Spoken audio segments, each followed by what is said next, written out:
So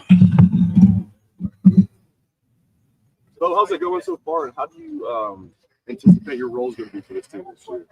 It's going amazing. I mean, we have a lot of very talented guys, so I'm just excited for us all to be able to work together as a unit and just continue to get after it. But yeah. Yeah, we have a lot of studs, a lot of very talented guys. Every single one of them is ready to get out, and I think we've all had a very good camp. So yeah, I'm excited for it. I think here last year there's been a lot of buzz about Kenyatta. He's played a lot of football here anyway. There's been a lot of buzz that he's like bigger too. What do you see from Kenyatta? Yeah, KJ's a great dude, and he's been working very hard. And yeah, I'm excited to see what he can do this year for sure.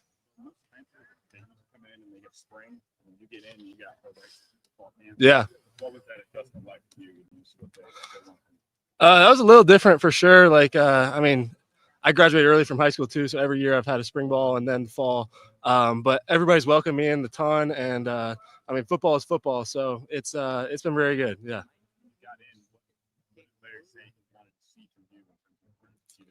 Coach Jay is super good with all of the technique stuff. So just trying to. I think my effort has always been very good, but he's been very helpful in getting some of my technique like fine-tuned. So, yeah. What have your impressions been of Coach Patricia? Coach Patricia's awesome. I love Coach Patricia. He's a great dude. He really cares about every single person on our team, and obviously he's a super smart football mind. You hear any Belichick coming out of it? No. Yeah, no, not really. I mean, there's some similarities and some schematic things, but yeah. Definitely different people.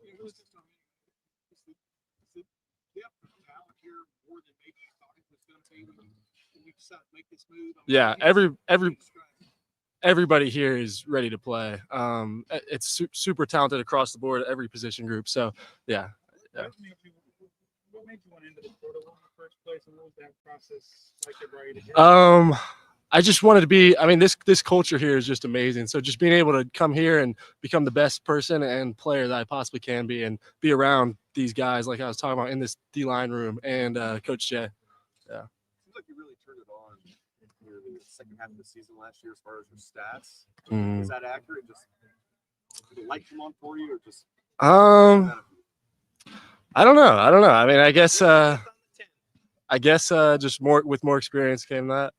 I don't know. Yeah. Well, what's been the biggest adjustment since you got here? Biggest adjustment. Well, I've lived in North Carolina my whole life, so it's definitely different just being in a whole new state and being in the city of Columbus. I've never really lived in a city before, so that's also been different. But I mean, football is football, and all the guys have been super welcoming, so that's been very good. Football. Larry Johnson is regarded as the best defensive line coach of all time. What has he brought out of you that maybe that made this the right fit for you? Because obviously you had other options. Yeah, I think my favorite part of Coach Jay is like his spirituality and like his faith, and I think that's one thing that me and him have been able to relate a lot on and continue to grow that more so than I have with past coaches. So I think that's been really cool. How much have you seen kind of the urgency, whatever it may be, pick up as you guys get closer and closer to, top 3 matchup in a couple weeks? I mean, I feel like we've been foot on the pedal the whole time. I think everything here is super fast, super urgent, and yeah, it's been great the whole time. It's the first time living in the city. How different is that for you? I know you haven't. I mean, classes haven't started. Yeah. Life outside of football. I'm sure it'll ramp up more once classes do start. I haven't obviously during camp we're here all the time, and then even in the summer, we were here a lot. So I haven't really been able to go around Columbus a whole lot, but yeah, we've been at the football facility for most of it. Any food places? No, y'all need to give me some recommendations, really. I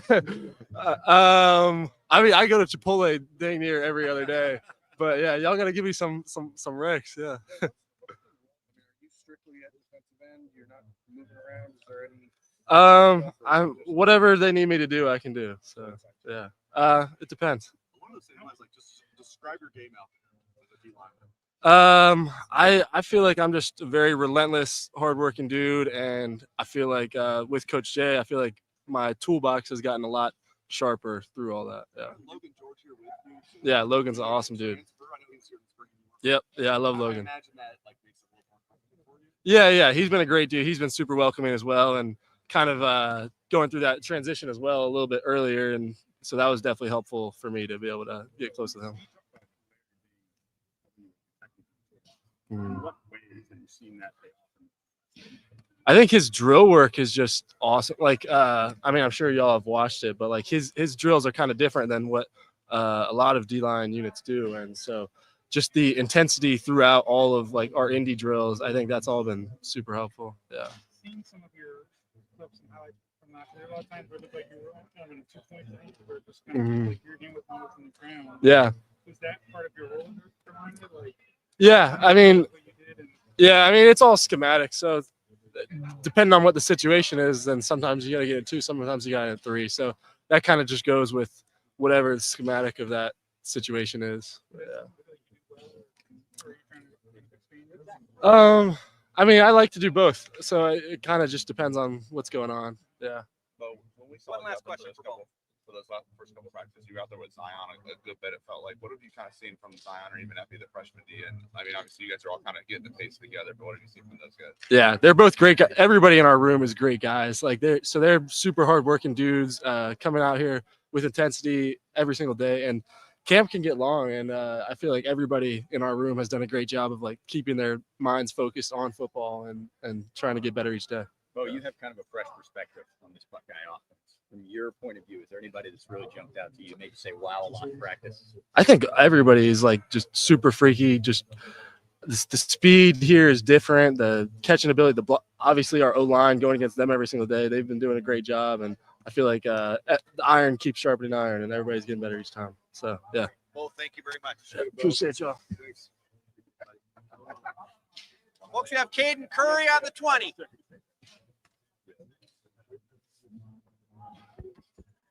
Played a lot of football here. Yeah. Waited your turn to be starting DN. How's it feel to finally be in that role?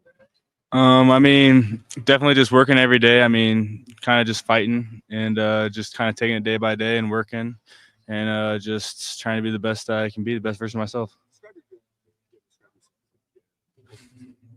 I mean, I'm somebody that never gives up, never give up on a play. I'm sideline to sideline, and I just fight to get better every day.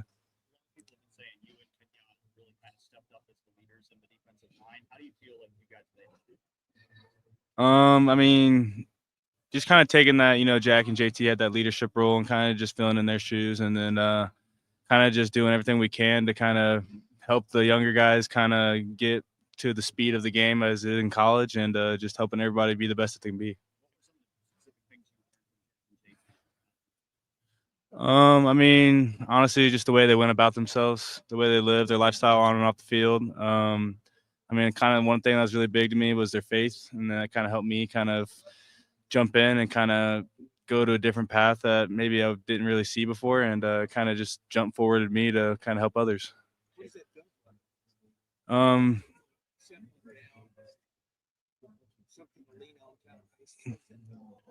Definitely just helped me ground myself a little bit, kind of keep me honest with myself, and kind of never let me get too big-headed.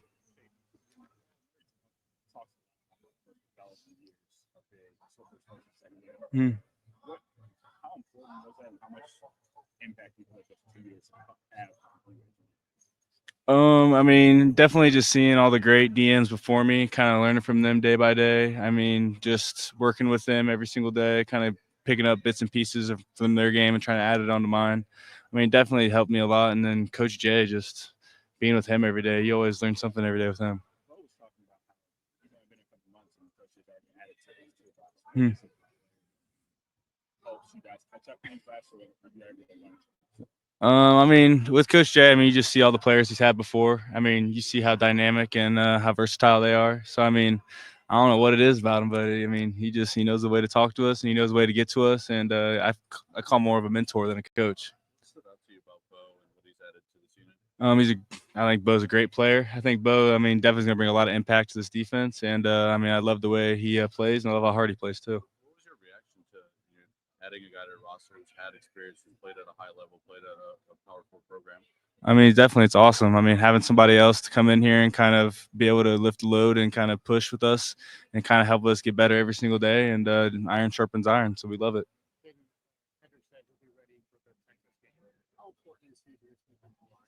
I mean, Edric is one of those guys that, I mean, he's a fierce competitor. He fights. He plays hard every single play, and I mean, he does his job. So I mean, we definitely need him.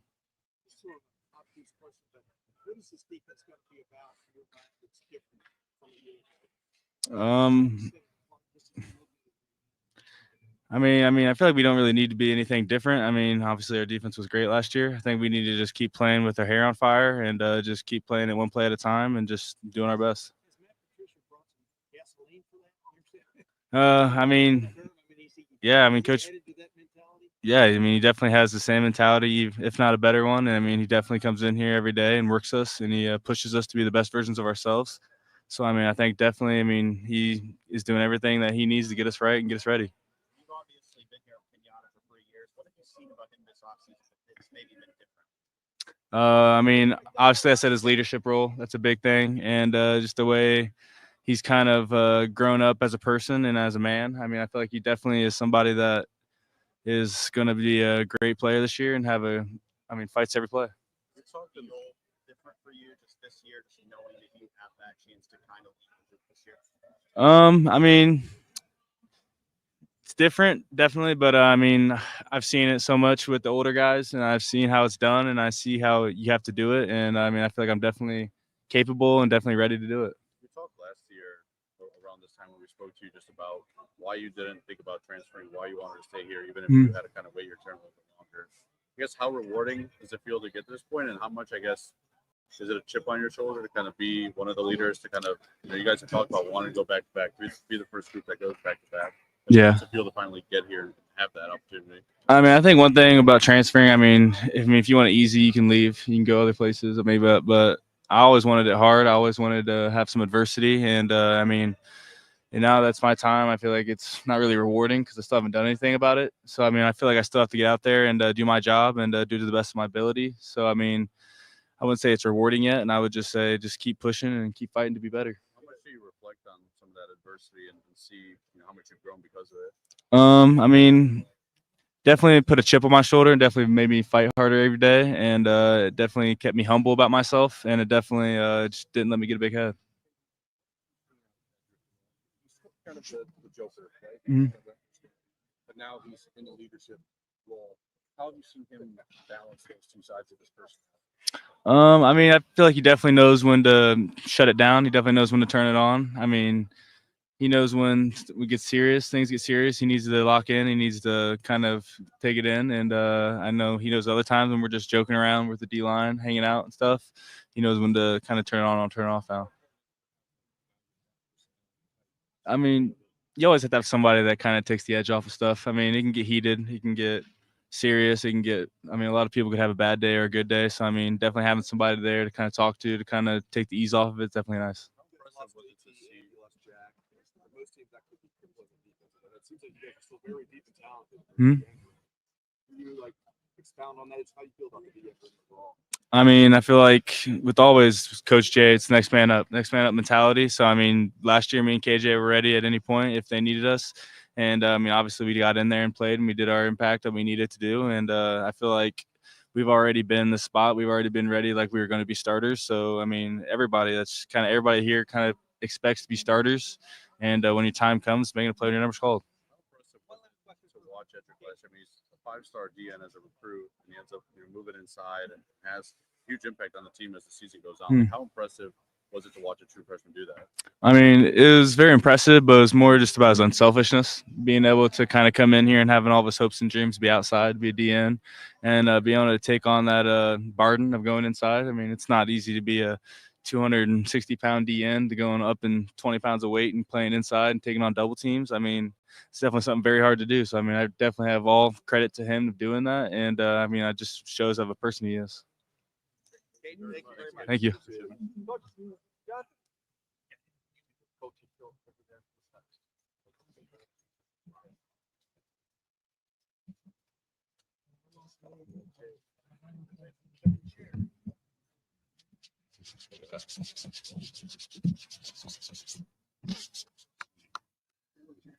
You betcha. Everybody get that? Jeremy? Ben's time at the gym. Thanks, Coach. On the 20. Hi, Coach. All offseason, a lot of us have been talking about the lack of depth at defensive tackle. Yeah. Would you agree with that there's a lack of depth? And who stepped up as far as backup? Lack of depth means that we don't have it. We have depth. Lack of experience is what we don't have, right? So that's not lack of depth. So you have to build from within. So what we're trying to do is build depth through experience, practice. But the bodies are there. You know, I mean, they just haven't played football. You know, so we have the depth.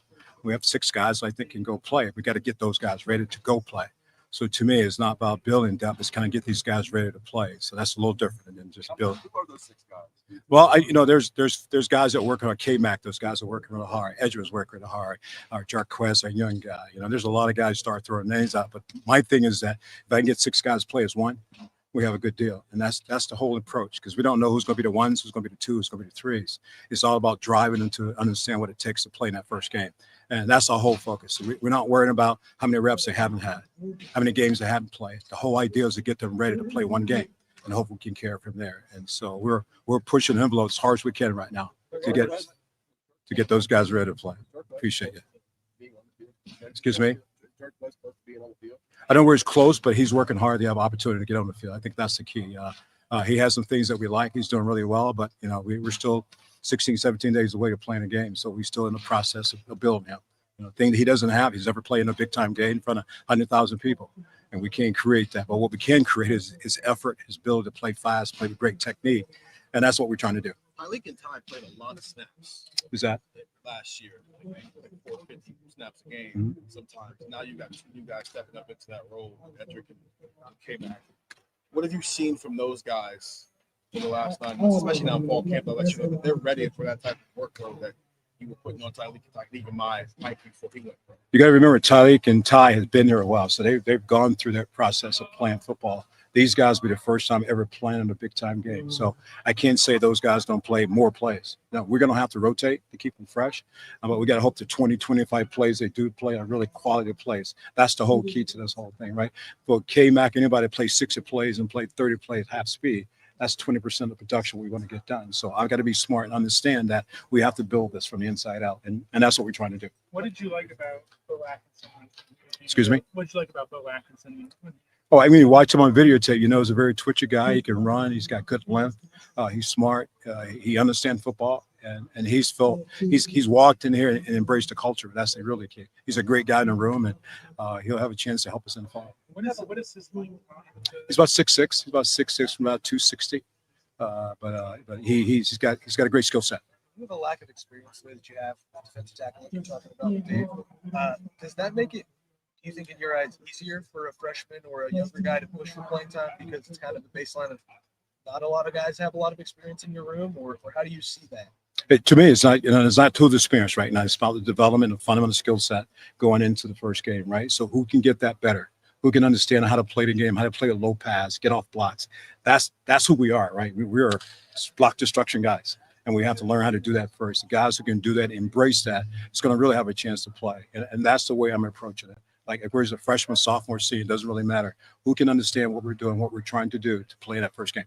Larry, as Dave said, there's been a ton of conversation in this offseason about defensive tackle. Yeah. But at defensive end, there's really just Caden and Kenyatta who never played at Ohio State. Exactly right. So how comfortable, confident are you have for there that are ready to or close to ready? I think we'll be ready to go. I feel pretty good about what we're doing. KJ and Caden has had a great fall camp. I mean, we haven't finished, but they're what I want to see, you know, leadership wise. And then you have CJ's behind them, and then you have Bo Atkinson to give us some. Then the 2 young freshmen that came in are showing some promise also. So I feel pretty good about where we're heading if we can stay healthy. That's the big key. There's obviously a big transition from linebacker to Yep. defensive end. Yep. Have you seen the growth that you expected, or is it been more? Has it been like where? I think the growth is starting to happen. It's really just understanding the position and what it takes. You know, he can't be a third down guy. He's got to be able to play first and second down. And so I think that's the biggest growth. And playing on the line of scrimmage, playing to get big tackles and big tight end. I mean, that's a transformation of how to do that. But he's done a great job of moving forward. So we just got to keep pushing forward. When was the last guy in your group that you think maybe had the switch that CJ does? Is there a comparison? Not really. Not really a comparison. But you're talking about 2 different styles of body, right? Opposed to a 6'5" guy. And Chase Young had that twitch, but he was 6'5". You know, CJ's, 6 feet, 243, just a different kind of speed. We got to find a way to use that speed in the right situation. Edric said that he is going to be ready next season. How confident are you that he can not only be ready and available, but be an impact player? Yeah, like I said, we got 16 days to get him ready, so we have to ramp up his reps and get him ready. Get him in there, get him some inside drills, get him tough, and get him going. And so hopefully we stay healthy too the next 16 days. I think he'll have a chance to play for us. How disruptive can he be? We'll find out August 30th. I mean, I think he's got a chance to be really special. Don't get me wrong. I think he's got a chance. But again, he's a young player learning how to develop. So I don't want to pull all that pressure like he's got to go do this. He's just got to go play to his ability. And if he can do that, it gives us a chance to play really, really solid defense up front. Edric, we talked back in here. Edric. Yeah. Larry, when you lose 4 starters in NFL and come back and you talk about some of that experience, how do you change kind of the way you're teaching things or just the offseason? How did that change at all? It did. So the springtime was trying to build fundamental skill set, make sure to understand the game because the guys have never been in the game. As we started fall camp, I kind of gone away from that. Really just kind of pushed the envelope, right? How hard can you play on the regular downs? How hard can you play on third down? It's trying to make sure they understand that it doesn't matter how many plays they play. We can develop those reps in practice, going really hard, practicing really hard. I feel real confident we'll have a chance to go play in Texas and play full speed. And so my process has been like I am pushing them to the envelope, push them to the tilt to understand what it takes to play in the big time. They don't know yet. Like there'll be jitters going into the first game, but if I can handle the fundamentals of being tough, getting off blocks, running to the ball, I mean, that's the base of who we are. It don't take any talent to do that. Veteran guys like Tywan Malone, Will Smith Jr. Yeah. And so Jason Moore. Yep. I think those guys stepping up. They are. Yeah. They are. I don't want to single guy out there. Yeah. I think the whole group has kind of moved forward, to be honest with you. I think the group, we're rotating guys 1s and 2s and 3s. And so we're trying to find the right evaluation. To me, it's right evaluation. And I tell them every time you get to the field, it's your evaluation. The camera's on you. What you do is going to determine what you're doing on Saturday. All right. I was saying earlier, like you have bodies, guys to step up. That's it. That's it. That's it. Just continue to move forward. Where have you seen Will Smith Jr. step up this offseason? I've seen a lot of guys step up, so to me, the measurement is like, where they are. It's where they're going. You know what I mean? And to me, it still goes back to the base fundamentals. It's like, can I get off of blocks? Can I play physical? Can I attack the line of scrimmage? Those are the key sets of how to play defensive line. Right, me, and that's what we're trying to find out, and that's what we challenge. And I'm pleased where we are right now. Absolutely, I think we moved forward. We're a different group than we were in the spring than we are right now. But we still got some work ahead, and that's my job to get them ready to play in the Texas game. Is there a year in coaching where you've lost 4 guys off the defensive line and replaced them? There's like a moment where that's sort of like a parallel to this. Yeah, not like this because those 4 guys played 4 years, played 3 years, and then what happens is that it stopped, right? So those 4 guys graduate, you hold these guys back because these 4 guys were playing all the time. Then you lost that experience. Then you almost lose a recruiting class because nobody coming because those guys coming back, right? So we in that log that this has got to be the year that we have to build going forward for the future. And I think now is process. And again, I say this again, I'm not worried about where they're at. It's like, how can I get them to move forward? Do they have an opportunity to play Saturday against Texas? That's the biggest thing. That's the biggest focus right now of all those guys. And they have embraced what we're doing. They embraced it, what it takes, the expectation, what it takes to be great players. So that's the key. What did you guys going to have to shoulder a bigger load? Obviously, what is the sweet spot for snap count for K-Mac? We're trying to find. I'm impressed so far. But K-Mac, we still pushing him as hard as we can. Now he's down weight. He's probably the best he's been in a long time. And then so hope we can get 30, 35 plays out of him, maybe more, but we got to wait and see. And that's what we're trying to do. We're trying to find out how many plays he can play at max speed because that's the key. Coach Caden was talking about Edric's move inside and how impressed he was, not just with the level of play, but also his unselfishness. What were those conversations kind of like with Edric as you guys were going through that process? And were you surprised by how quickly he was able to make an impact after doing all that? Yeah, I think that when we had our first conversation was like we talked about it, making a move. And the first thing he says, Coach, any way I can help. And that tells you a guy that is not stuck on playing this, playing that. How can he make us better? And I think it's been a great transition for him. I think he's embraced the role of playing inside. And that's the key to the whole thing. Once he accepts it, then you got a chance to move forward. And I think Edger's done a great job of accepting his role and then find his spot to be great. Was that in camp? Was that during the season? When did you guys kind of start? It was right during the middle of the season when we thought we had to make a transition change to get Tyleek some rest. And that's where we went to it and try to give him a chance to do that. Will Smith said how did you kind of handled that transition? How much have you seen him grow since spring ball now that he's been in that role? Yeah, I think all the guys is growing. Now he's got a little setback because he got a little dinged up a little bit, so he had a little setback. So now he's back on the field full time. So now we're trying to ramp him up again to get him going again. It's a little different, man. Standing on the sideline, watching him get in the meat of things and getting your head knocked in, right? Fighting through it. It's a little different, and that's what we're working on right now. Make sure you understand what it takes to play that position, because you're talking double teams, 20% of the time. He's got to be ready to handle that, and that's what he's trying to brace right now. Will Smith said you were open to opening up that rotation a little bit last year, and Jason and Taiwan didn't seem to be a part of that. What those two specifically? Did you see anything in them, whether it was in the winter or in the spring, that made you think that those guys, as veterans, are finally ready to be on the field for you? If you go back to the last season, we probably played less plays on defense than ever because of the way the offensive style of play, it changes, right? So those guys are playing 45, sometimes 35 plays a game. And so you don't have enough reps to get those guys in the game. So a lot of times that happened, right? And times that we could rest them, we got a chance to do that. But when you have guys that have been here 3 years, you got them primed to go. You got to get them ready to go. And that's what I felt that we had to do, get those guys in and go play. Now it's the backside of that. Now these young guys got to get ready to play, right? And just so what it is, right? Like you've never been a reporter, you became a reporter, right? So it's the same thing in football, right? This guy's never started, but we're working to make sure that happens. So his transition for his job happens. That's what we're doing. That makes sense? Will Smith said he's been working primarily at nose guard. What makes him a fit for that position? He's a great fit position. He's 295 pounds, 6'3", got great quicks. He's stronger now than he was before he came in. And so that's the ideal guy. We're looking for our nose guard position. And so he's a good fit for us. So there's been this that's just kind of been waiting, and now they have this essentially one opportunity to show what they are. How does that change how you go about developing in this last year, the sense of urgency you might have with this? Because they're replacing some guys who put a lot of football for you. They also don't have a lot of time necessarily to catch up and learn on the job. It's going fast. We're training real hard. I started in the spring, and right now we're doing as much as we can to get them ready. I mean, that starts in practice. You watch us practice. We're going to go hard. We're going to block this truck. We're going to get off blocks. I think the mental, to me, it's all mental. It's like what you can handle, what you can do to be great. We had a question today, like how many guys had an elite practice in the room from yesterday's practice. And that's what I'm gauging. I'm gauging who wants to be elite. Guys who are elite is going to stand up. And that's what the challenge right now, that everybody's got to rise together in that room. And that's what we're looking for. And if we do, we got a chance to have a good front. Yeah, we've got some work ahead of us, no doubt about that. But we're embracing that work. We're embracing what's coming. We know what's coming. We're not going to be surprised by it, right? So the only surprise we're going to have is that you're going to say, well, they haven't played a lot. Well, tough lockdown. That's over now. We got to get ready to go play. And so right now, that's what we're doing. We're not embracing the noise outside about not being ready. We got to get ready. And that's it. And I think the kids have done a great job embracing that.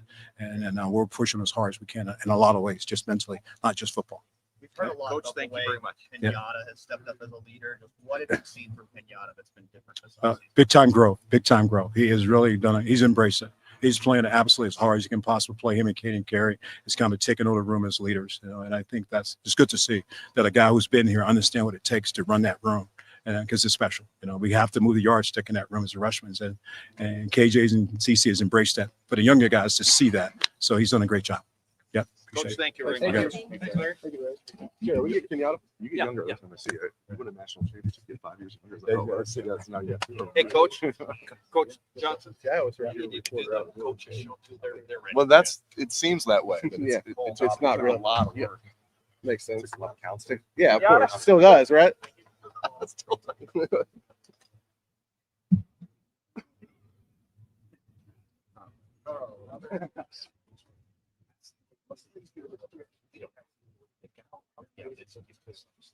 Yeah.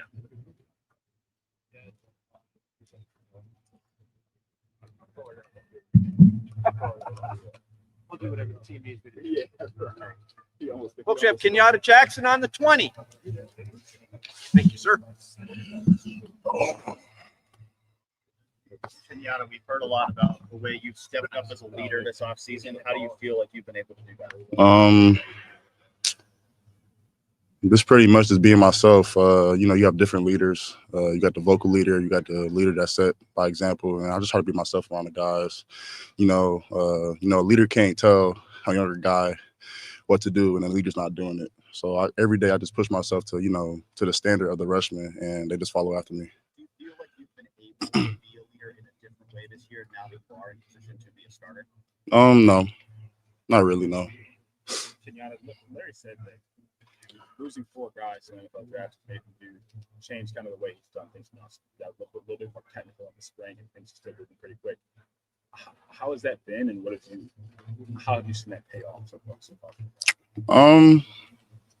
I mean, to him it might be different, but to like me, Caden Curry, it's pretty much the same thing. Just the younger guys just being accustomed to it. That's pretty much it. He's been around a long time. Yeah. Are you looking forward to finally being a starter? So what you're doing? No, potentially I'm a starter, hopefully, but I don't think about that, man. I just come in every day and just bust my butt every single day, just trying to get 1% better each and every day, preparing for the opponent that we have coming up. Let's say you are a starter, but he's made plays, Mm-hmm. Especially last year and stuff. What is, in your mind, the difference between being a starter and the guy that goes in? The guy that goes in and if you reach that point, you feel good about that. I mean, yeah. I mean, being a starter, being named a starter is, that's a good thing. But even if you going in making plays, you playing a lot or whatever, that's good as well too. I mean, it's pretty much the same thing. A starter and a guy that plays a lot. I mean, pretty much the same thing. Coach Patricia tells you, I think you've even spoke this to him, but you want to lead every drill. You want to be that guy. Has that always been your approach? Yeah, but where's that come from? I mean, just Little League, just pretty much my Little League coaches and my dad, well, my parents, Sonny Styles, bro. But just the Little League coaches, my parents, my family, just they just teach me to be a leader, not a follower. So that's pretty much where it came from, just my family, for real. Who? They're doing pretty well. Same thing I said, they come in each and every day, just bust their behind, trying to get, better each and every day. Some of your teammates were saying at Big Ten Media Days they think you could be a first-round draft pick. What does it mean to you when you hear something like that? I mean, it's great, but like I said, I don't really, get into that thing. I come in, I just get better and better and better. And, if God, blessed me to be a first rounder, then he blessed me to be a first rounder, but I'm trying to get better. Is that something that's a goal of yours? Yeah. But I mean, I don't really, I care, but if it comes, it comes.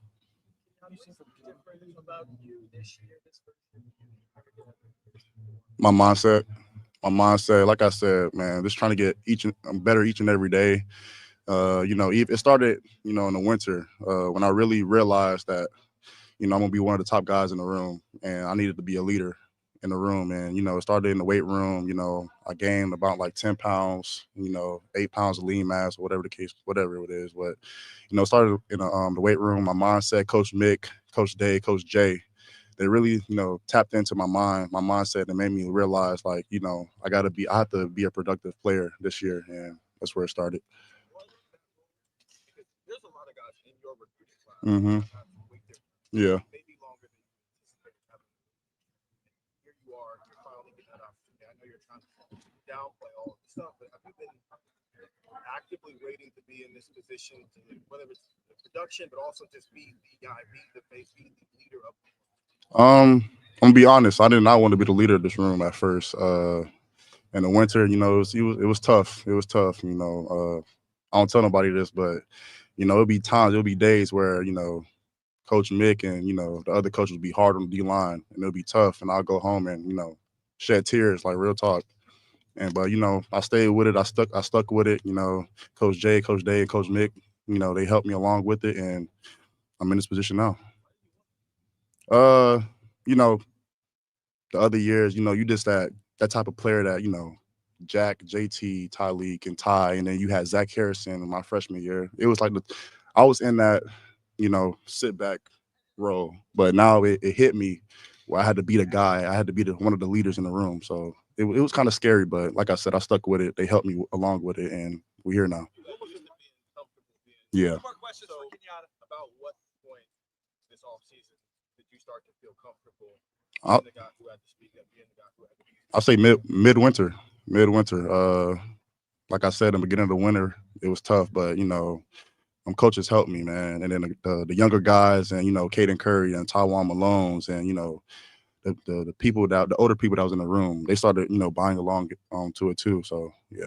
You and have kind of been through the same Last question. the same run here Mhm. together. How much easier has that process been that Stephen's talking about when you have a guy like Caden who knows what it's like to be in that room the whole time that you guys have waited your turn? I mean, I wouldn't say it's easy, but it's comfortable. Like you said, when we came in together, you know, we're in the same position, you know, waiting our turn, just waiting and waiting and waiting. And just a guy to, you know, share a room with that, you know, that dealt with the same thing. It's pretty comfortable. I mean, I don't know, but it's pretty comfortable. Jeremiah, obviously. Who's your favorite teammate? Sonny or Edric? Edric Houston. You and Jeremiah obviously went to the same high school. What was it like to see Jeremiah come in last year and do the things he did?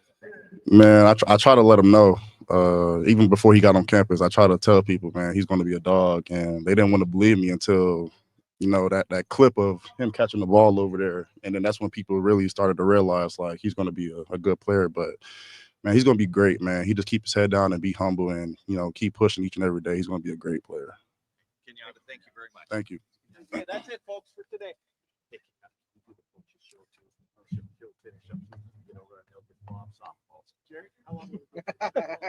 That's basically what happens everywhere, isn't it?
One, one, one, one, two, two, two, two.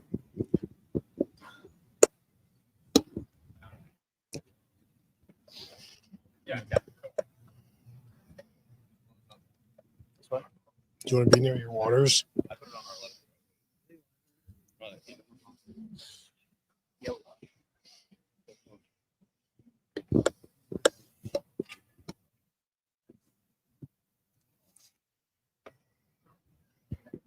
Welcome to a very special live episode of Buckeyes Tomorrow Morning for Friday, August 15th. I'm your host, Tom Moore. The Texas game in 15 days, the game against Michigan in 106 days. If you're planning your next event, make it unforgettable with Grateful Griddle, Columbus's favorite food truck, serving up smash burgers, gourmet sandwiches, and good vibes. Book your catering today at gratefulgriddleoh.com. Your next event, Tony Gerdeman, after we finish this, is the announcement of the Michigan penalties. That's coming out Friday, lunchtime-ish. Go ahead and pencil us into your calendar. We'll try and have something live, as we have tended to do throughout this whole process. So go ahead and make your plans for that. Sounds like that's going to be lunchtime-ish on Friday. I'm not going to make you, make an exact prediction, but Well, it depends on what time you eat lunch. Yeah, that's an excellent point. All right, so that's enough about that. That's later's issue. I may have to practice going live tonight, so that if I have to handle everything tomorrow, I can do it. Yeah, we'll figure it out. We'll find it. We'll find a way to be get together to have one more conversation about that, or at least one more conversation about that. All right, enough with the Michigan talk. Let's talk Ohio State defensive linemen. Got a chance to talk to Larry Johnson and a good cross section of the defensive line. I think the big headline piece of the day is an update on the status of Edric Houston, who provided an update on his status. And when you asked him for some clarity on that status, he simply repeated the same phrase he used the first time. Yeah, he said he'd be ready for Texas. And so then I said, does that mean you're not ready now? And he said, I'll be ready. I'll be ready. So he was not all that forthcoming on. There's a bat just flew by us. No, it's a bird. I thought it was a bat. It is a bird. So he's not been forthcoming on exactly how he's doing right now. Also, somebody asked, well, what exactly happened? What exactly did you do to your knees? Like, I'm not telling you that. So he's very keeping everything on the down low, but there seems to be no concern that he won't be just fine and ready to go for Texas when they need him. And that's sort of been in line with what we've seen and what we've heard, because he went from down on the field on day one to walking around on day two to jogging on day three. So, and, was out there and was, making tangible progress day to day. So it was not a, this is not a big surprise. This is sort of in line with what they had sort of put out, what we had seen. So, good news. Definitely a sigh of relief, though, for Ohio State, because Texas lost one of their tackles for the season, like out for the year. So, you can have those camp injuries that are potential real season changers. Ohio State seems to have dodged a bullet there with Edric Houston. Anything else with him before we move on to? No, because again, most of the questions were about that in some form or fashion. Yeah.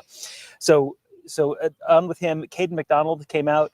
He was wearing a T-shirt that just said disruptive. And he was asked, what does that mean to you? He said, stop the run. And he is someone who you have seen be disruptive already. He's also someone like, you can just tell. Sometimes these guys are just so excited for what's about to come. And he's someone who has been somewhat patient. He's played a role, but he's been kind of patient behind some very talented and veteran players. You can tell he's someone who is very excited to have an opportunity now. Yeah, and the way everybody else talks about him, they're just as excited as he is. But now there's 40 snaps more available per game. And he was talking about being a 4-down player. And it's like, well, that would have to be a short third and a short fourth before, you get all 4 down. Don't be greedy. But the fact that he's preparing to be a 4-down player, that I can just stay out there. I don't need to be substituted in terms of having the wind, having the gas to do it. He credited Diet, Kayla Olson, the nutritionist here at Ohio State. Everybody that goes through any kind of physical change, gives her the credit that she deserves. And of course, Coach Mick, but yeah, he is preparing to play and not just, I'm going to be on the field. Like, he is preparing to stay on the field. That was one of the things that Tyleik Williams, it took a while for him to be able to do.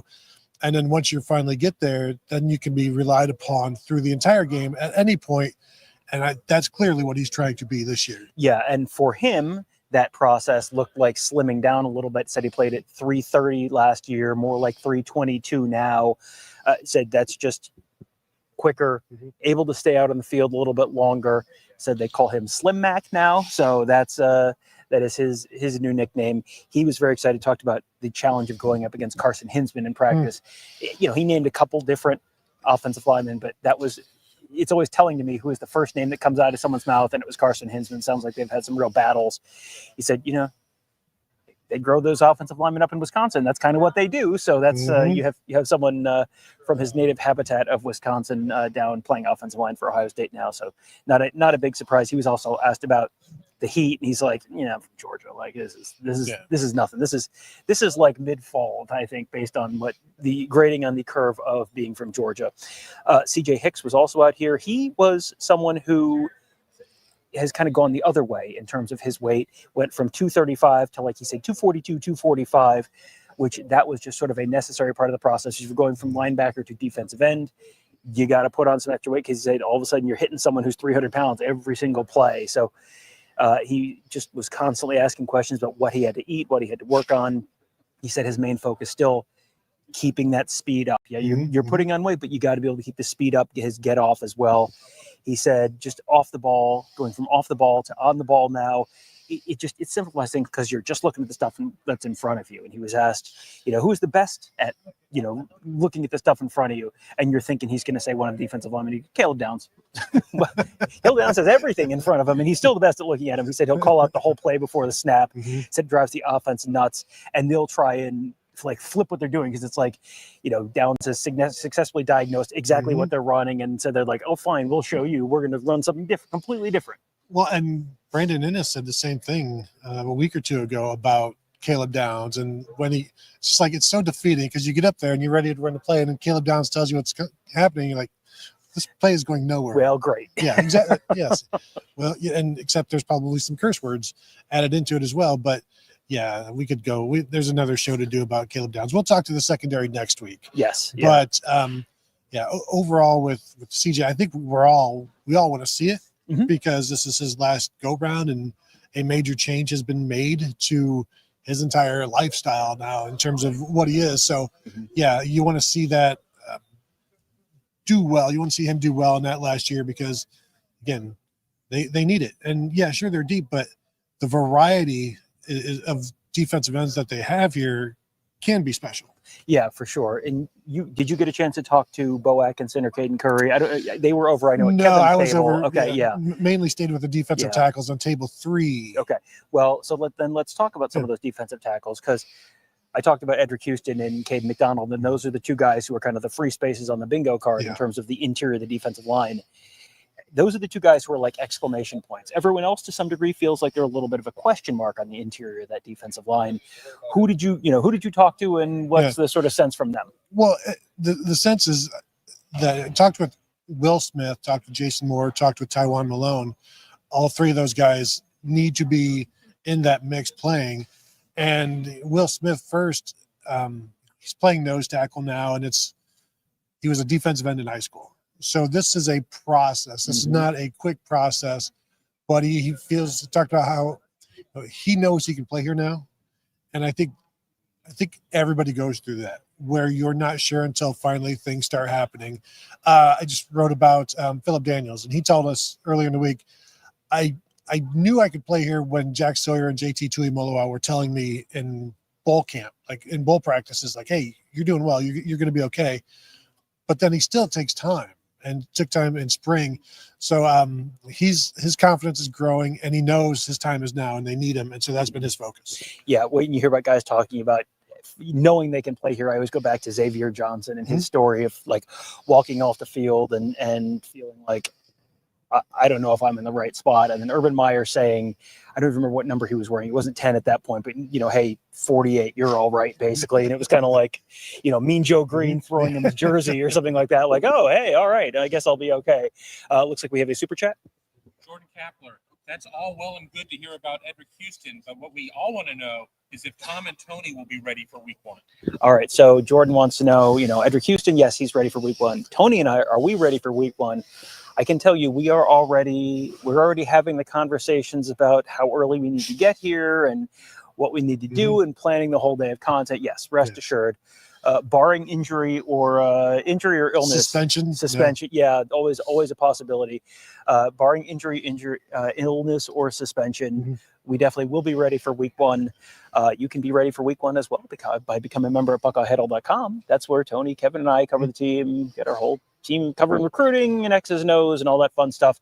Should be a very fun few weeks leading up to that Texas game. And then that Texas game itself, I was listening to one of the national college football podcasts. I'll just shout out the college football nerds. I was listening to them on the way in today. They do it at a YouTube show, but it's also they do it as a podcast, also on our board. Yep. So you want access to some bright national minds as well. They were there as well. But we had I was listening to them on the way in. I was like, all right, I'm kind of looking forward to this. Like we've been counting down to this game since January, like literally counting down to this game on this show every day. But yeah, it's 15 days away. It's like, oh boy, that's pretty close. And we were talking about how soon early we want to get here. You're suggesting Saturday morning. I was saying like Friday afternoon.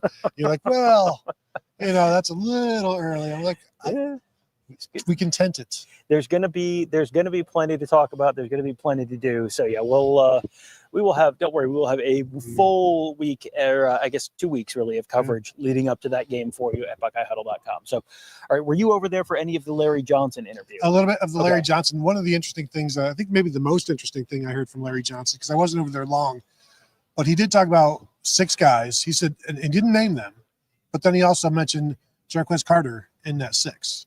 6 guys for the interior or for defensive tackle, like in defensive in tackle. that mix. Okay. So, and I have you got Edric Houston, Caden McDonald, Tywan Malone, Will Smith, Jason Moore, Jarquez Carter. Okay. And that's my assumption. Yeah. So now he said he's got an opportunity, but when he talked about the 6, like we got 6, and then like the second name he mentioned was Jarquez Carter. It's like, well, okay, he's doing well right now, so that's something. And as we always talk about, listen for the names that pop up that aren't being asked about, and that was one of them. Right. Yeah. And to sort of explain that, if you say how is Jarquez Carter doing, getting an Ezra but Jarquez Carter is not necessarily instructive. If you ask about who's standing out, and that's a name you hear relatively early, okay, then that tells me something. And he's someone who, anytime you have a true freshman, especially interior of the defensive line, where you've got to hold up. I'm always a little dubious about, is this guy ready to play even 20 snaps at the beginning of the season? That's a true freshman in there. If you're getting 5 to 10 snaps out of him against Texas, that'd be huge. That would be enormous. Because if they're willing to put him out there when they have other options out there, even if it's just for a little bit, that would be pretty telling to me that, hey, this is, this is not going to be 5 to 10 snaps for long. Yeah, well, and then talking with Tywan Malone and Jason Moore, clearly, like they know their time is now as well. So like don't expect them to just hand over those snaps, because they've seen Tyleek Williams is now gone. Yeah, and is not coming back, and so there are 40 or 50 snaps that they know Edric Houston is going to get some, but there's a lot of snaps up for grabs. Yeah. Super chat, Mike Ferguson. Real question is, when will the manifesto be released? Oops, my mistake. That's tomorrow's show. Yeah. Mike Ferguson wants to know when the manifesto will be released. Is that your manifesto? No, well, on the disappearance of the Mexican pizza from Taco Bell. Is that what your 500-page manifesto is about? It was about the packaging. It was just a lot to stack and keep in house. So that's why. Yeah, but the manifesto, like, you're gonna have to be more specific. I'm sure there's more than one person over there that has a manifesto. Definitely more than one University of Michigan affiliated person has written a rather well-known manifesto over the years. So you have to be more specific. Do we have other questions we need to get to? People are asking for a final call on the Texas game. Oh, a final call on the Texas game? People. We're 15 days away. Goodness, I was not. I haven't even got to rewatch the spring game. When you said the final call on, that was not where I thought that sentence was going. I talked to Brett Ciancia from Pick Six Previews on the morning show that ran last night, and just talking to him, I think his thoughts on the game. He didn't give a score prediction, but his thoughts on the game and thoughts on just Texas on the whole are pretty similar to what I was looking at, which is everyone's talking about Arch, and yeah, that's great, but they have lost a bunch of talent in the wide receiver room. They have lost a bunch of talent. I think they lost every player on the defensive line who had more than 5 tackles, or interior of the defensive line, like not edge players like Colin Simmons, but like defensive linemen. Everyone who had 5 or more tackles for their team last year is gone. So they've brought in a bunch of other guys. They have a ton of transfers. But how confident are you that you know exactly what you're getting out of the Texas defensive line? And at the same time, they've lost some talent on the offensive line as well. I mean, Kelvin Banks, the left tackle, he went top 10 in the draft. They lost a bunch of other guys who didn't get drafted nearly as high, but you're replacing basically your entire trenches. I look at that and I think, Texas may have a little bit of an advantage at quarterback just because Arch Manning played more, and Arch Manning has been QB1 for them the whole spring and fall, so you've got just a lot more reps.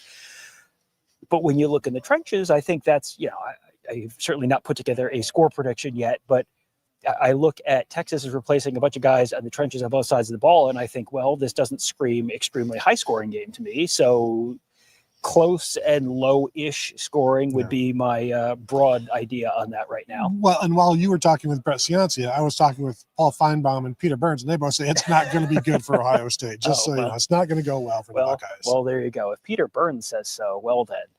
Super chat. Mike Ferguson, another super chat. I've read Tony's manifesto. It said send help and was written in ketchup on a cocktail napkin. It's a big napkin. It's like it's a lot of words there for just a little napkin. All ketchup and no mustard makes Tony a dull boy. That's right. Something. Something. Don't mind if I do. Anything else that because you and I were at different tables for virtually the whole interview session today. Well, some more stuff on Will Smith. He just talked about how his strength is his ability to just get off the ball right now vertically. He prefers that more than the horizontal stuff that maybe you have to do more away from the ball. Now that he's closer to the ball, he can just go get it.